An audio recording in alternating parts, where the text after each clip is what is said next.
C. Es un canto pausado, lento, es un cántico de adoración muy hermoso. Voy a agarrar el ritmo y después lo cantamos.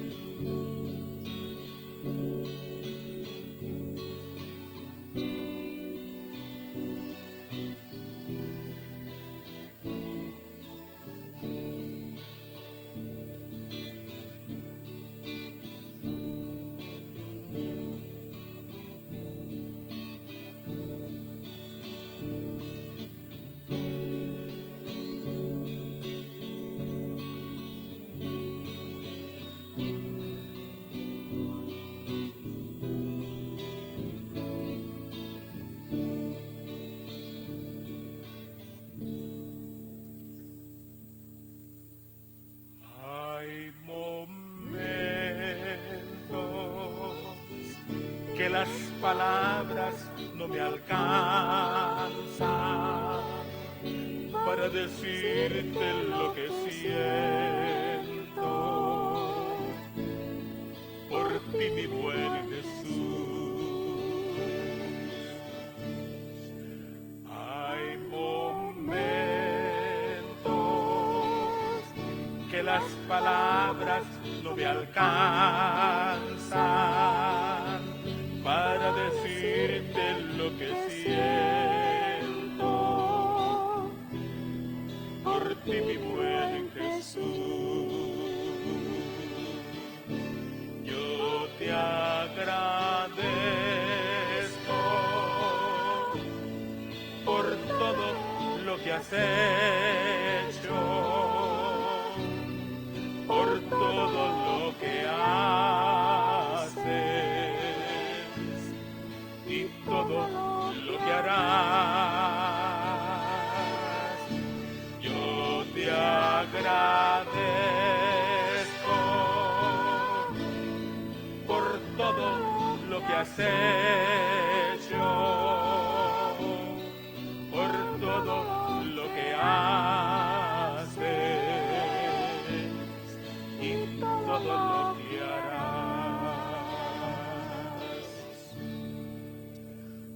Hay momentos que las palabras no me alcanzan para decirte lo que siento por ti, mi buen Jesús. Hay momentos que las palabras no me alcanzan para decirte lo que siento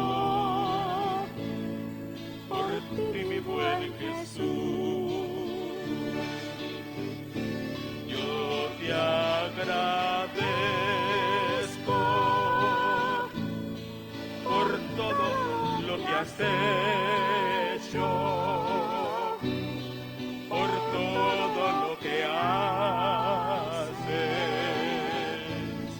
y todo lo que harás. Yo te agradezco por todo lo que has hecho,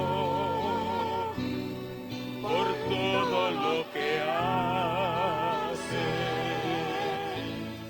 y todo lo que harás.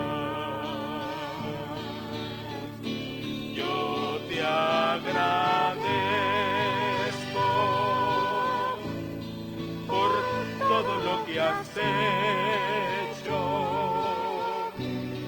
por todo lo que haces y todo lo que harás. Yo te agradezco por todo lo que has hecho, por todo lo que haces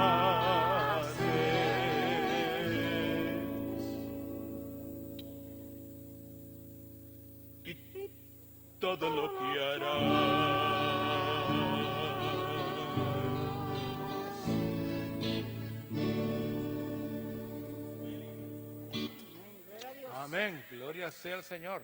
Amén. Sí, esa es una palabra profética, hermanos. Debemos dar gracias a Dios recordando el pasado, pero poniendo fe en el futuro, ¿verdad? En contraste con el presente, pero Dios siempre hace su voluntad. Vamos a cantar este otro cántico que yo creo que ustedes conocen también. Yo tengo las palabras escritas aquí porque aunque yo lo aprendí hace algún tiempecito, no hace muchos años que lo aprendí, pero se me olvidan algunas. Pero yo no sé por qué las hermanas se ríen cuando yo hablo de tiempos. Yo no entiendo. Yo quisiera entender, pero no entiendo. Sí, gracias a Dios. Perdón, hermanos, que como que me falta el sol, me falta algo. Ok.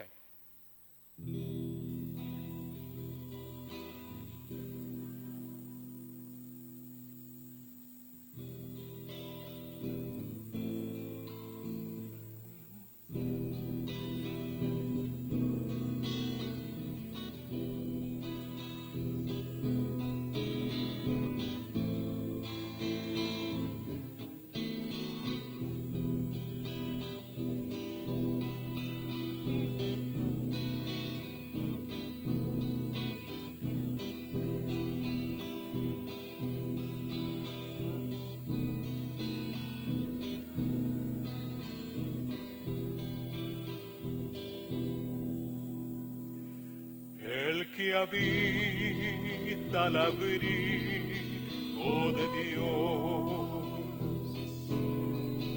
morará bajo sombra de amor.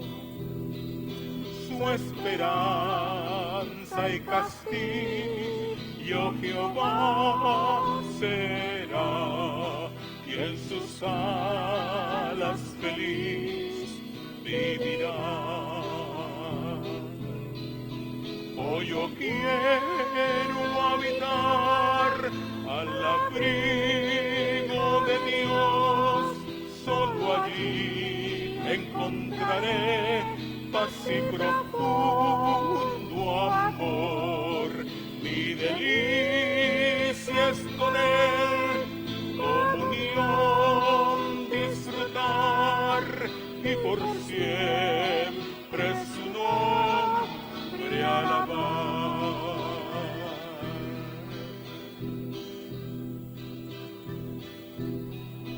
El que habita al abrigo de Dios, muy feliz ciertamente será. Dios dará con sus ángeles protección y sus pies nunca resbalarán. Hoy yo quiero habitar al abrigo de Dios, solo allí encontraré paz y profundo amor. Mi delicia es con él, comunión disfrutar y por siempre su nombre alabar.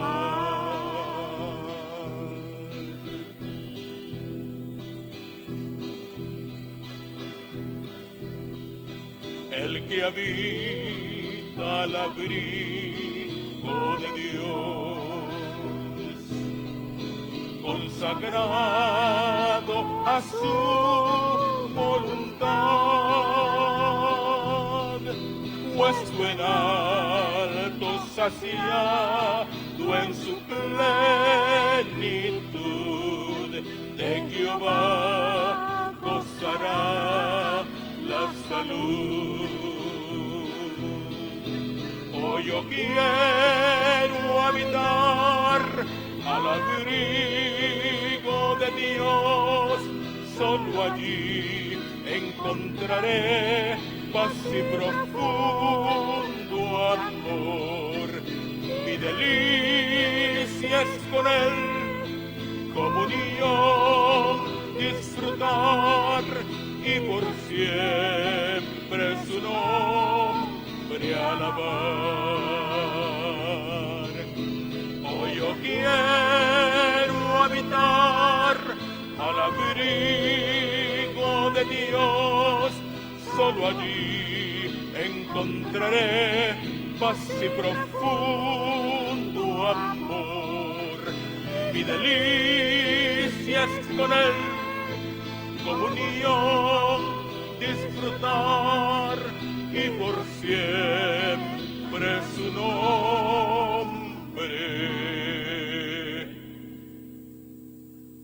alabar.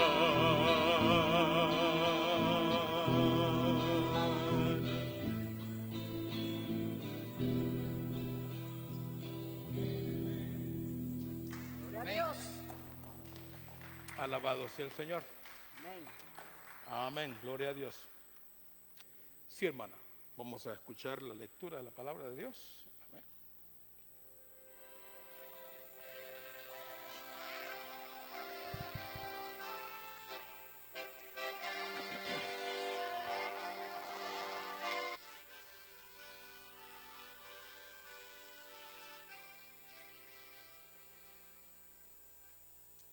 Hermano, el Señor me los bendiga. Estoy por obediencia en este día hoy aquí al frente, porque el pastor llamó a mi hermano y mi hermano me lo dijo. Usted sabe que yo me había retirado de estar aquí, pero por obediencia pues vamos a buscar la palabra de Dios para leerla en este día.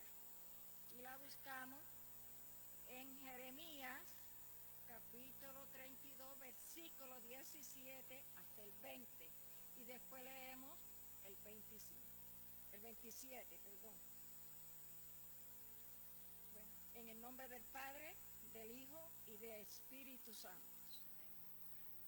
Oh Señor Jehová, medite en esta palabra que es profundamente, muy profunda, y tenemos que meditar lo que quiere decir la palabra de Dios en este día.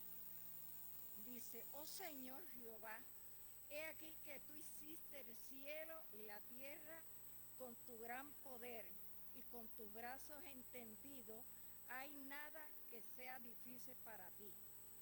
Que hace misericordia a los millares y castiga la maldad de los padres en sus hijos después de ellos. Dios grande, poderoso, Jehová de los ejércitos es su nombre. Grande en consejo y magnífico en hechos, porque tus ojos están abiertos sobre todos los caminos de los hijos de los hombres, para dar a cada uno según su camino y según el fruto de su obra. Tú hiciste señales y portentos en tierra de Egipto hasta este día, y en Israel y entre los hombres, y te ha hecho nombres como se ve en el día de hoy.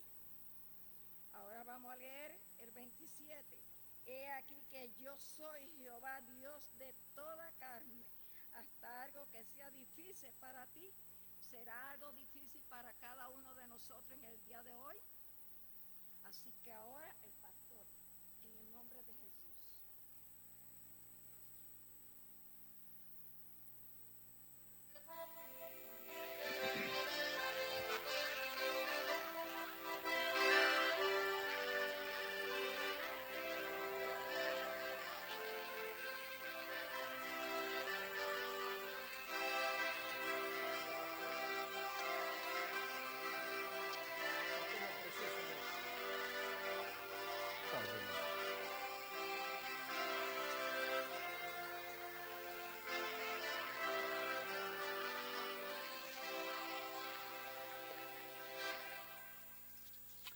Gracias a la hermana Gloria por la lectura de la palabra. Vamos a hablar el día de hoy sobre el título El Dios de lo imposible. el Dios de lo imposible. Basado en estas palabras de este profeta Jeremías, por lo general usamos pasajes del Nuevo Testamento, pero hoy nos vamos hasta el Antiguo Testamento para hablar un poco de la experiencia de Jeremías como profeta, ¿verdad? Y es bueno entender primeramente quién era Jeremías. Pero de acuerdo a la mayoría de los teólogos y escritores de la Biblia, comentaristas de la Biblia, el profeta Jeremías fue un profeta que cuando se lee su libro, uno puede ver el alma de profeta. Uno puede ver el alma del profeta. Los demás profetas, aunque cumplieron con su meta o su llamado, se concretaban básicamente a hacer lo que Dios les mandó a hacer. Pero Jeremías, cuando escribe y conocemos lo que él profetiza, él no oculta el sentimiento que tiene, los sentimientos que tiene como persona. Incluso Jeremías es conocido como el profeta llorón, ¿verdad? El profeta llorón, ¿verdad? Y yo recuerdo que yo aprendí un coro como Jeremías, pero la palabra no está clara si el himnólogo dice que oraba y oraba, sino que más bien dice y lloraba, ¿verdad? Porque Jeremías era un hombre que lloraba por lo que Dios le mandó a hacer. Y lloraba por la condición del pueblo, la condición del país. Y entonces expresaba, a la vez que él cumplía el llamado de Dios, él no ocultaba sus sentimientos y su forma de ser. Por eso se le conoce de esa manera como un profeta llorón, porque él expresa sus sentimientos. Pero hermanos amados, el punto es que Jeremías se enfrentó una tarea muy difícil, porque su país, Israel, estaba bajo ataque. Y se le había dado a él en esas circunstancias un mensaje difícil para transmitir. Un mensaje que le tenía que decir al pueblo que Israel iba a ser tomada en cautiverio. Ahora, es fácil, voy a decir relativamente fácil, cuando uno, si tiene un ministerio profético, si tiene una profecía bonita que dar, una profecía que ofrece esperanza, eso es bonito. Pero a Jeremías le tocaba expresar lo que Dios quería que el pueblo de Israel supiera, y es que iban ellos a ser castigados, que Dios iba a mandar un cautiverio. ¿Por qué? No porque Dios quería, sino porque Dios por muchos años estuvo diciéndoles a ellos: arrepiéntanse, no se mezclen con la idolatría, no se mezclen con los pueblos paganos, no idolatren. Usted sabe que el segundo mandamiento dado por Dios a Moisés es justamente: no tendrás dioses ajenos delante de mí, y no te inclinarás a ninguna imagen que quiera o que se diga que me representa a mí. Era un mandamiento serio de parte de Dios. Pero el pueblo de Israel bueno, el pueblo, el general pueblo de Israel, pero este es el reino de Judá. Yo no sé si ustedes han conocido mucho de la historia del Antiguo Testamento, pero el reino de Israel, con la muerte de Salomón, el reino se dividió en el reino del norte y el reino del sur. El reino del norte, Israel, y el reino del sur era Judá. Ahora, Jeremías le profetizó al reino de Judá, al reino del sur, donde estaba Jerusalén. Y ellos le dieron prácticamente la espalda a Dios.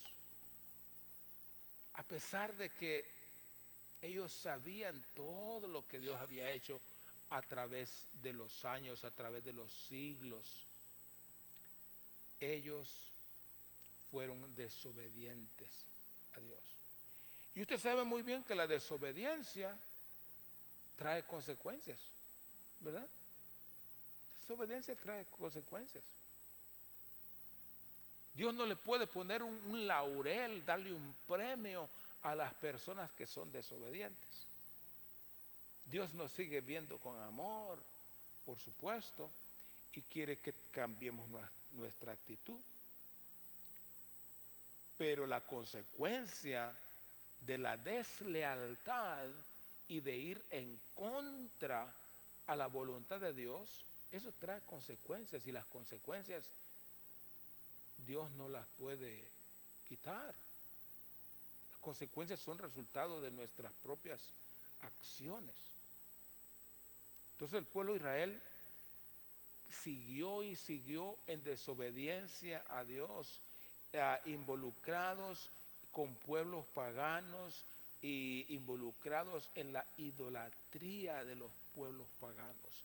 Ellos dejaron la práctica de que Dios les había enseñado allá en el desierto, cuando en el peregrinaje y en el tabernáculo,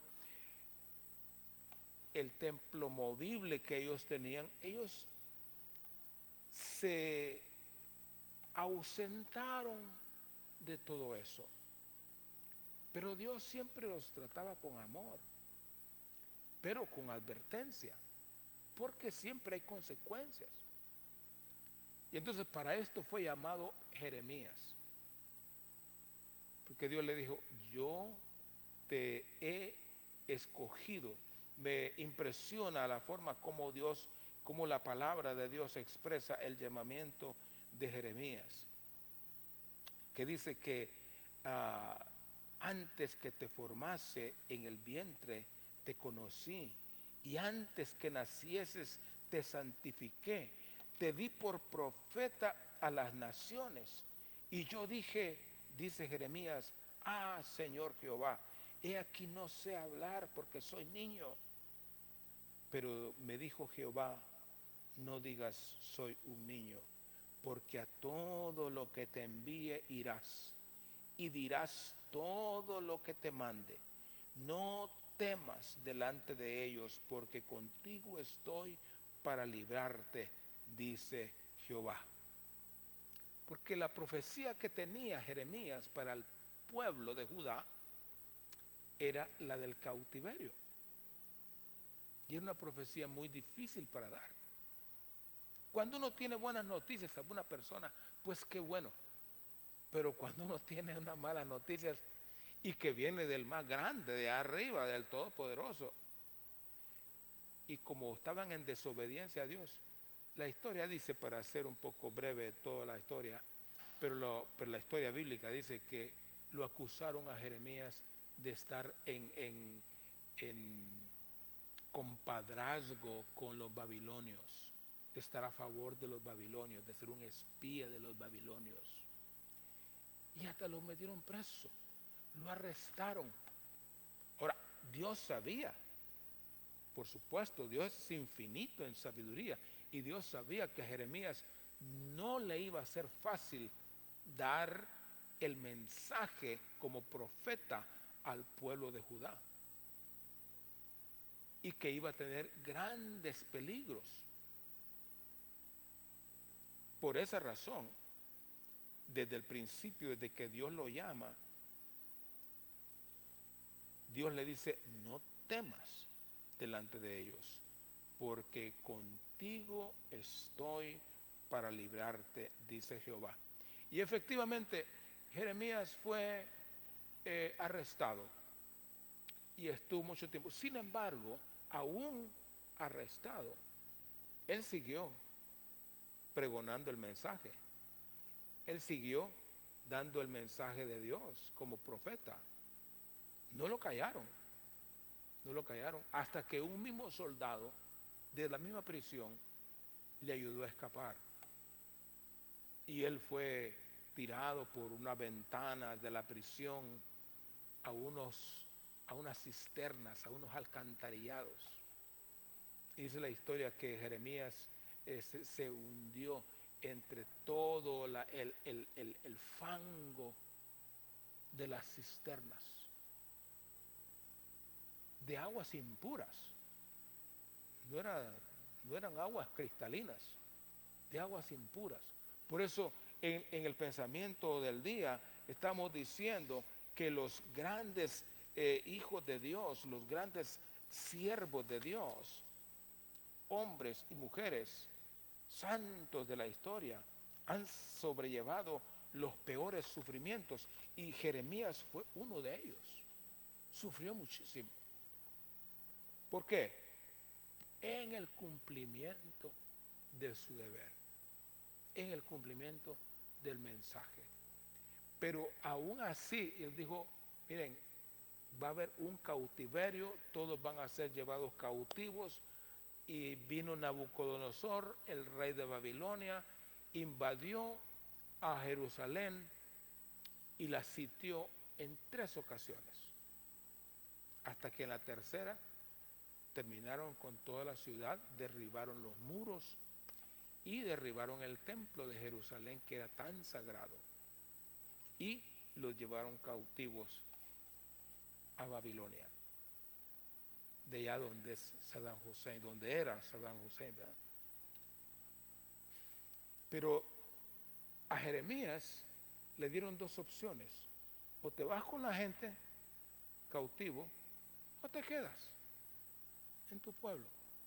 Y él decidió quedarse, porque amaba su tierra y por supuesto él quería seguir llevando la profecía, el mensaje de Dios a su gente.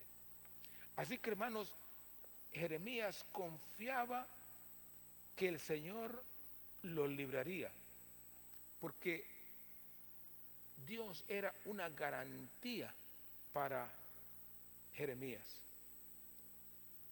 Así que su misión era decir a la nación que caería ante el enemigo, que era el reino babilónico, y que sería llevado cautivo. Y Jeremías tenía una actitud positiva aún en la prisión, porque él estaba en cumplimiento de su deber. Jeremías tenía un Dios de lo imposible. Ahora quiero que me entienda esto, que aunque Jeremías estaba pregonándole al pueblo el mensaje de Dios, un mensaje de advertencia, porque Dios les dijo a ellos: si tan solo ustedes reconocen que han sido desobedientes, yo estoy dispuesto a perdonarles. Sin embargo, ellos siguieron teniendo comunión con los pueblos paganos y participando en toda clase de ceremonias paganas, y olvidaron el rito que ellos tenían que hacer a Dios para pedir perdón por sus pecados. Entonces, aunque Israel o Judá tenía esta situación de peligro, él como persona, como profeta, tenía una amplia comunión con el Padre Celestial y tenía una amplia confianza en él. Así que se le prometió a Jeremías respuesta a sus oraciones. Jeremías tenía un Dios de lo imposible. Y en este versículo hermoso del capítulo 32 que nos leyó la hermana, que dice: oh Señor Jehová, he aquí que tú hiciste el cielo y la tierra con tu gran poder, con tu brazo extendido, ni hay nada que sea difícil para ti. Es decir, en medio de toda esa situación, Jeremías confiaba plenamente en el Señor. Entonces esto nos trae este primer punto de reflexión, que Jeremías tenía confianza. Simplemente al pensar él en lo que Dios había hecho a través de todos los tiempos. Dice: he aquí que tú hiciste el cielo y la tierra con tu gran poder y con tu brazo extendido. Cuando yo pienso en algún problema de los muchos que tengo, porque yo tengo una cantidad de problemas, pero no se los voy a contar, porque entonces usted va a decir: no, este hermano pastor tiene más problemas que nosotros. ¿Verdad? Entonces, no, así mejor cambiemos, pongamos a otro que tenga menos problemas, ¿verdad? Entonces, yo tengo muchos problemas, igual que todo el mundo, ¿verdad? Igual que todo el mundo.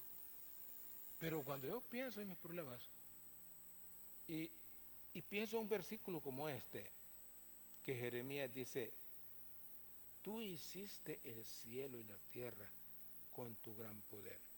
Y pienso también en lo que expresó el salmista en el Salmo 19, también, que expresa algo semejante a eso, cuando dice: los cielos cuentan la gloria de Dios y el firmamento anuncia la obra de sus manos.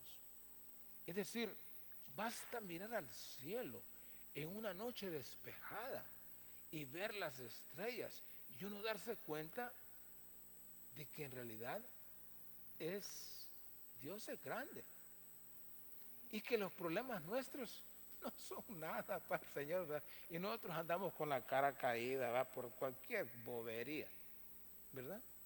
Por cualquier bobería andamos todos caídos, los brazos caídos y la cabeza agachada. Qué fácil nos olvidamos de que Dios es el autor del universo, que es el autor de las cosas más grandes. Los problemas de nosotros no son nada, ¿verdad? Y nosotros andamos sufriendo. Hermano pastor, ayúdeme en oración, que ando desesperado, ¿verdad? Así somos. Porque pensamos y limitamos a Dios y lo hacemos bien chiquitito. Así que, hermanos, la creación lo había convencido a Jeremías de que Dios es poderoso. Tú hiciste el cielo y la tierra y no hay nada difícil para ti. Génesis 1:1: en el principio creó Dios. Dios creó todo. Entonces, el mismo Dios le pregunta a Jeremías: ¿qué es entonces? ¿Cuál es el problema? ¿Qué es la cosa más difícil? He aquí que yo soy Jehová, Dios de toda carne. ¿Habrá algo que sea difícil para mí? Esa es la gran pregunta que Dios le hace a Jeremías. ¿Habrá algo que sea difícil para mí? Evidentemente que no hay nada.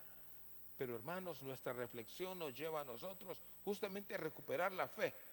Los milagros son fáciles para el Dios de la creación y Él todo lo puede lograr. Nosotros tenemos que pensar en eso siempre, tenerlo siempre en mente. Los milagros son fáciles para el Dios de la creación.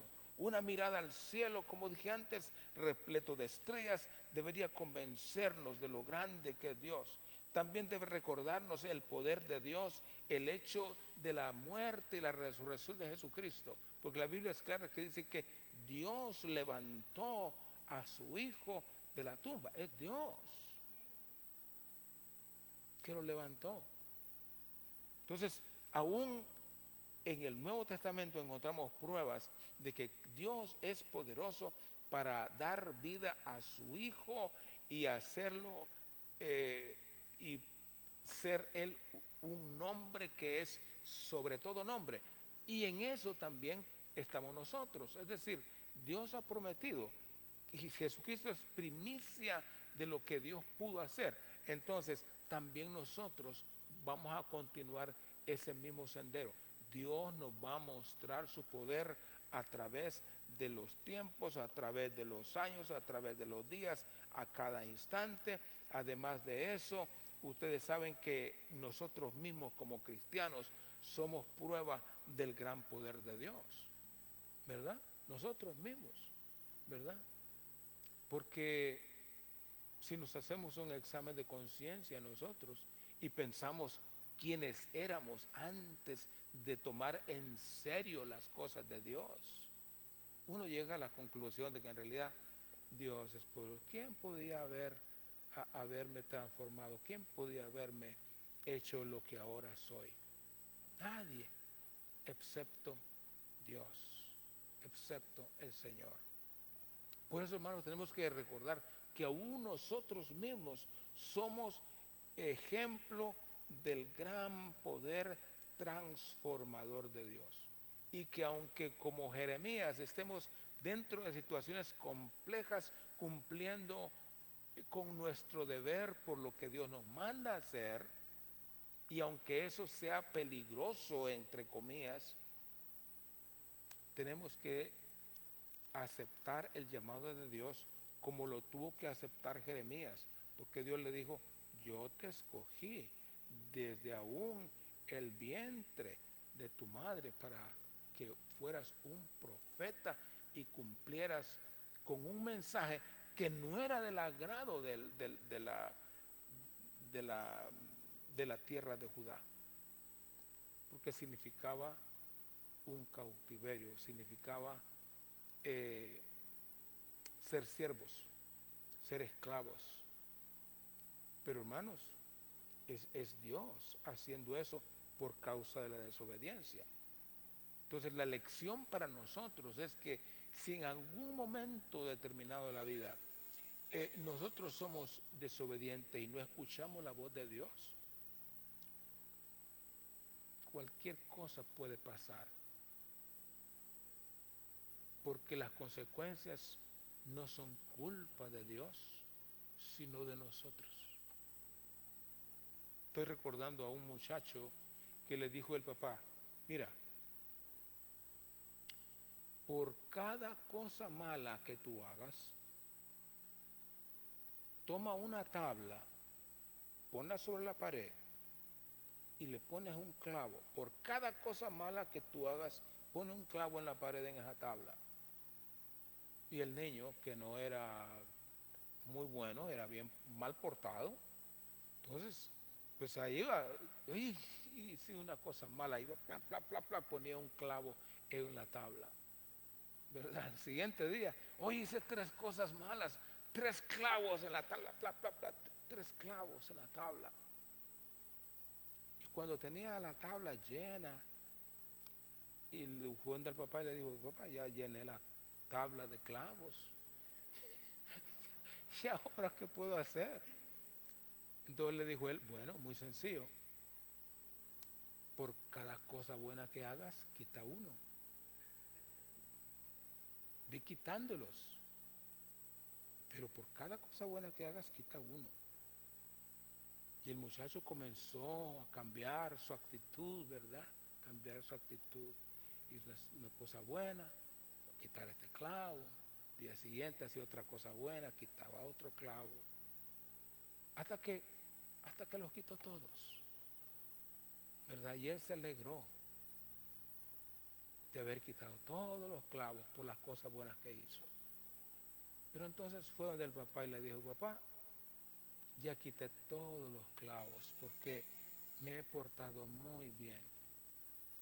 Pero el problema es que quedaron ahí un montón de hoyos. Y entonces ahora yo no sé, la tabla se arruinó. Entonces le digo al papá: bueno, Esas son las consecuencias de lo que hiciste, eso no se puede cambiar.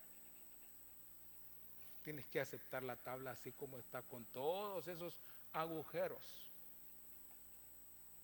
Y esas son las consecuencias de lo que hacemos.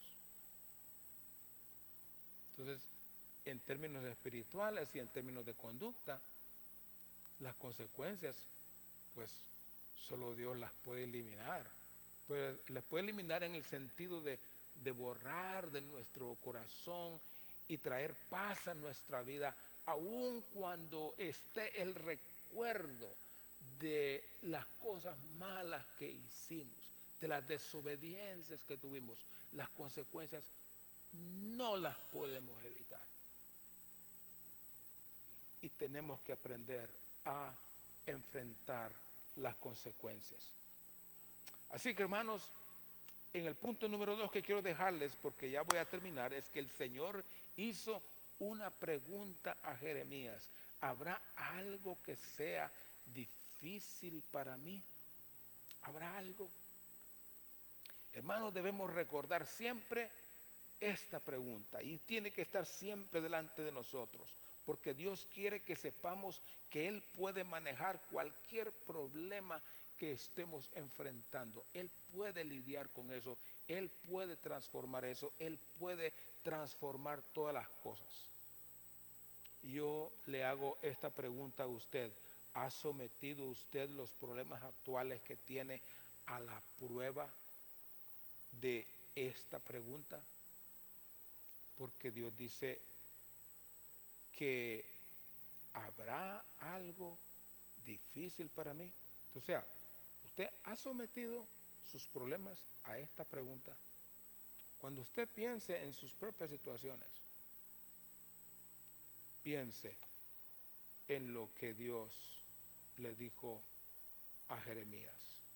¿Habrá algo que sea difícil para mí? No. Sabemos que no hay. No hay.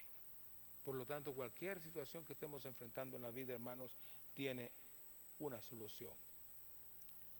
Así que, pero en realidad, además de eso, hermanos, hay 3 cosas que Dios no puede hacer. Es decir, todo es posible para Dios. Sin embargo, hay 3 cosas que Dios no puede hacer, porque son sencillas, ¿verdad? Pero que están ahí para nuestra reflexión. En primer lugar, hermanos, 3 cosas que Dios no puede hacer. Número 1 es que Dios no puede mentir.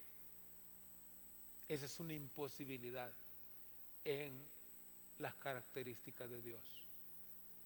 Él no puede mentir. O sea, siempre hay un no en Dios también. Él no puede mentir.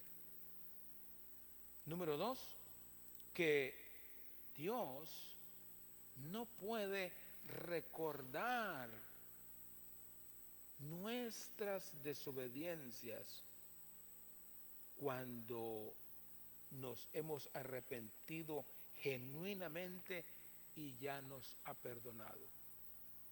Dios no es como nosotros que decimos,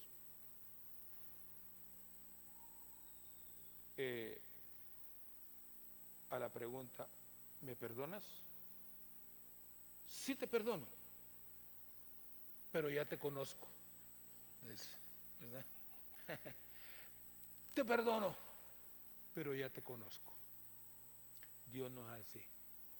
Cuando vamos y reconocemos nuestras faltas, Dios perdona. Dios no puede recordar nuestras faltas cuando nos hemos arrepentido genuinamente. Y la tercera cosa, hermanos, que Dios no puede hacer es que Dios no puede violar la voluntad humana. Por esa razón es que hay tantos problemas en el mundo de los seres humanos en términos de religiosidad o en términos de fe y desobediencia. El conflicto que hay, bueno, hay conflictos en todo el mundo. Yo no quiero tomar a Estados Unidos como ejemplo, porque conflictos hay en todo el mundo, no solamente en Estados Unidos. Pero tomamos como ejemplo el lugar donde vivimos, porque es lo que conocemos, ¿verdad? Y el conflicto en Estados Unidos es que si es que la persona se puede portar mal, pero si nunca hay pruebas, las autoridades no lo pueden agarrar, ni le puede hacer daño, no le puede hacer nada.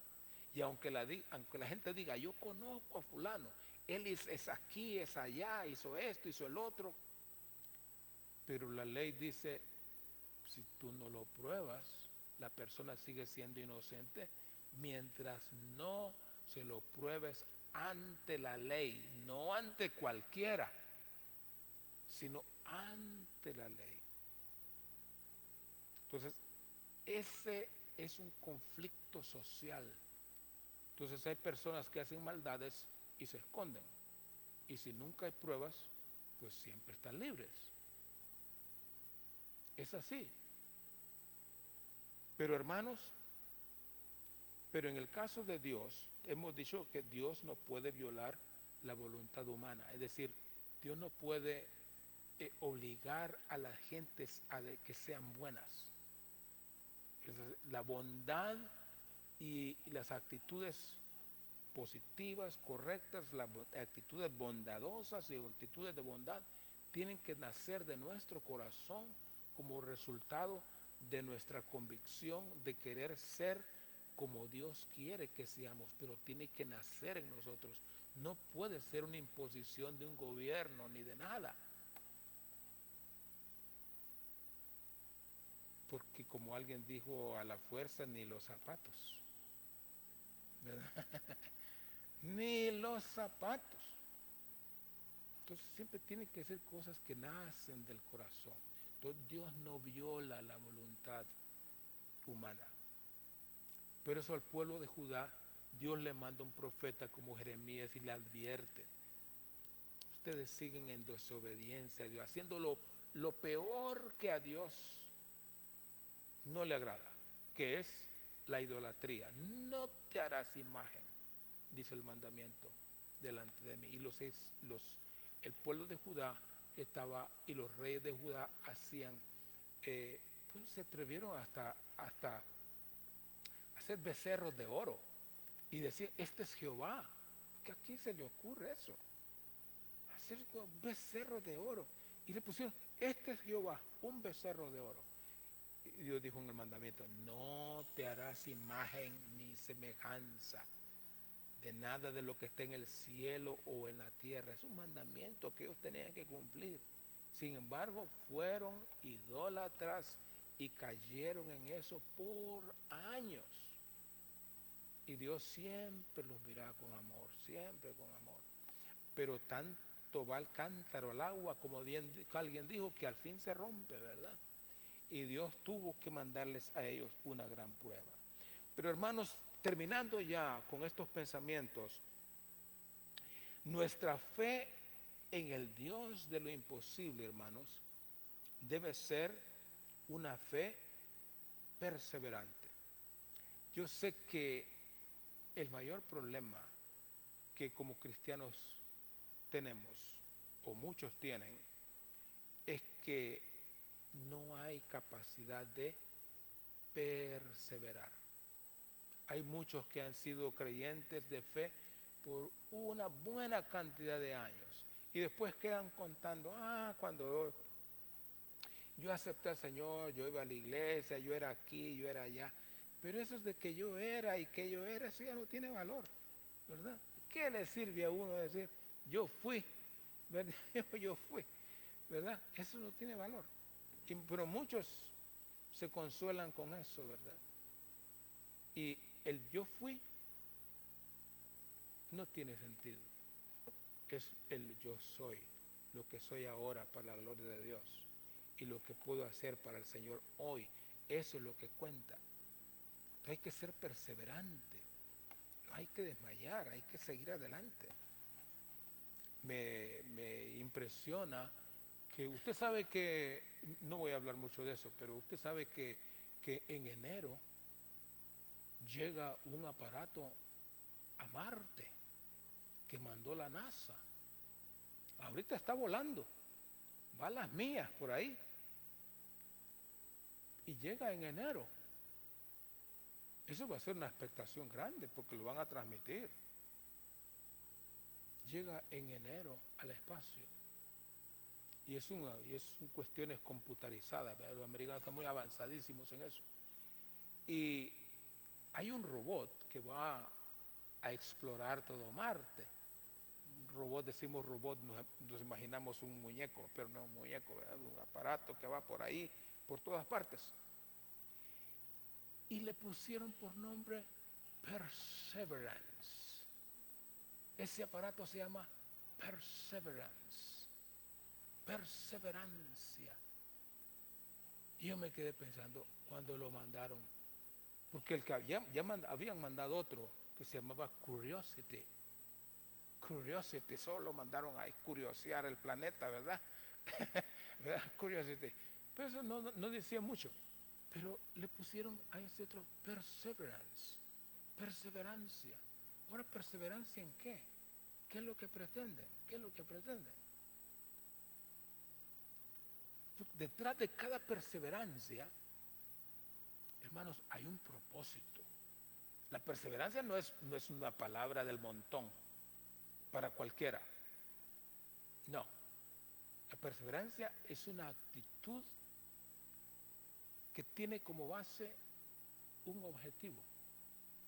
Y un objetivo bien claro. Un propósito. El propósito real de ellos, para decir que eso se llama perseverance, pues todos esos propósitos yo no lo sé. Pero lo que sí sabemos es que se llama perseverancia. Y que ellos están, bueno, desde la década del 70 ellos están allí en Marte haciendo cosas. Eso es una mentira que hasta ahora va por ahí. Pero no me voy a meter a ese rollo. No me voy a meter a ese rollo. Lo único que quiero decir es que la perseverancia es algo que nosotros debemos de tener siempre. Pero recuerde usted que la perseverancia tiene un propósito, pero el propósito cualquiera lo tiene. Pero con esto termino. Pero en nuestro caso tiene que ser un propósito divino. Yo no sé si usted se ha preguntado si sus propósitos son propósitos suyos o son propósitos divinos. Hay una diferencia. Hay una diferencia. Y mi mensaje para usted, de acuerdo al profeta Jeremías, que Dios le dijo: yo estoy contigo para que cumplas con tu deber. Te va a ser difícil, pero yo te quiero demostrar que soy capaz de estar contigo y de librarte y de que tú cumplas la misión, y que este pueblo va a tener que aprender, porque Dios tenía un propósito, pero ese es propósito divino. Y en nuestras vidas, hermanos, tiene que haber un propósito, pero un propósito divino, no un propósito cualquiera. Así que termino, hermanos, diciéndoles simplemente que perseveremos en Dios y veremos su gloria si somos perseverantes. Vamos a comprobar que Dios es el Dios de lo imposible y que lo vamos a poder lograr porque Dios va delante de nosotros. Como decía Moisés al Señor, a Dios: si tú no vas a ir delante de nosotros, mejor no marchamos. Pero si tú vas a ir, si tenemos esa garantía, entonces si tenemos propósitos perseverantes, propósitos divinos, es lo que siempre tenemos que buscar. Vamos a orar. Padre amado, te damos las gracias en esta hora porque tu palabra nos enseña que tú eres un Dios, el Dios de los imposibles. Te damos las gracias por profetas como Jeremías, que aunque sufrieron y fueron despreciados, ellos nunca claudicaron, siempre cumplieron con su deber. De la misma manera, Señor, nosotros te pedimos, cuando tenemos dudas, desánimos, que nos ayudes a perseverar en la fe.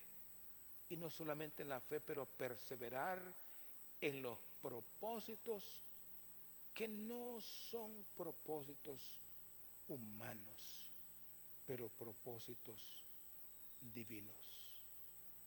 Gracias, Señor. Bendícenos en el resto de este día y siempre, en el nombre de Jesús. Amén.